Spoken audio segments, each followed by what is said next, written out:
of September 11th, 2001, 19 men armed with box cutters directed by a man on dialysis in a cave fortress halfway around the world using a satellite phone and a laptop directed the most sophisticated penetration of the most heavily defended airspace in the world, overpowering the passengers and the military combat-trained pilots on 4 commercial aircraft before flying those planes wildly off course for over an hour without being molested by a single fighter interceptor.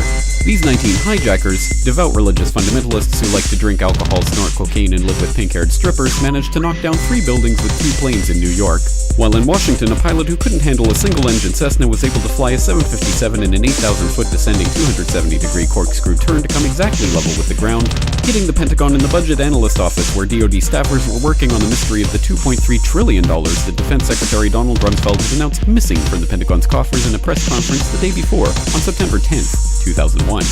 Luckily, the news anchors knew who did it within minutes. Osama bin Laden. The pundits knew within hours. Osama bin Laden. The administration knew within the day. Terrorists who committed these acts and those who harbored them.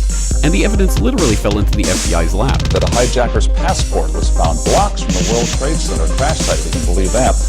But for some reason, a bunch of crazy conspiracy theorists demanded an investigation into the greatest attack on American soil in history. That investigation was delayed, underfunded, set up to fail, a conflict of interest, and a cover-up from start to finish. It was based on testimony extracted through torture, the records of which were destroyed. It failed to mention the existence of WTC-7, Able Danger, P-TECH, Sibel Edmonds, OBL and the CIA, and the drills of hijacked aircraft being flown into buildings that were being simulated at the precise same time that those events were actually happening.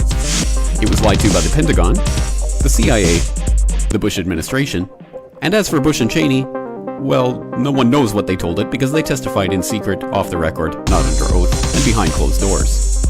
It didn't bother to look at who funded the attacks because that question is ultimately of little practical significance. Still, the 9/11 Commission did brilliantly answering all of the questions the public had, except most of the victims' family members' questions, and pinned blame on all the people responsible, although no one so much as lost their job, determining the attacks were failure of imagination. Because Nobody in our government, at least, and I don't think the prior government could envision flying airplanes into buildings. Except the Pentagon, FEMA, NORAD, and the NRO. The DIA destroyed 2.5 terabytes of data on Able Danger, but that's okay because it probably wasn't important. The SEC destroyed their records on the investigation into the insider trading before the attacks, but that's okay because destroying the records of the largest investigation in SEC history is just part of routine record keeping.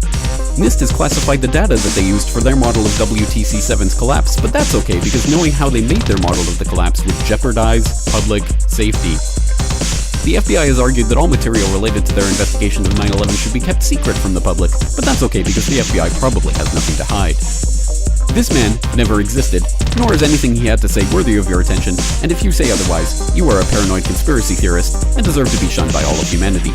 Likewise him, and her, and her, and her, and him.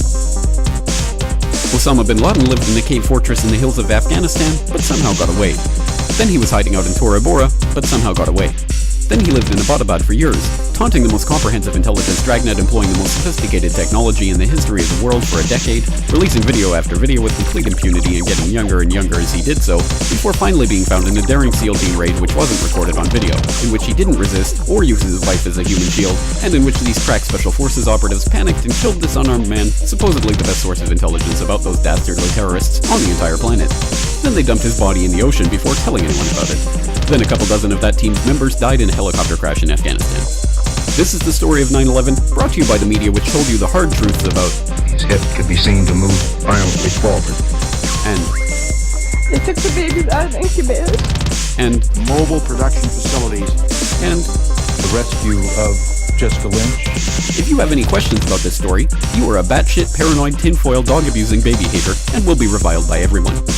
If you love your country and or freedom, happiness, rainbows, rock and roll, puppy dogs, apple pie, and your grandma, you will never ever express doubts about any part of this story to anyone. Ever.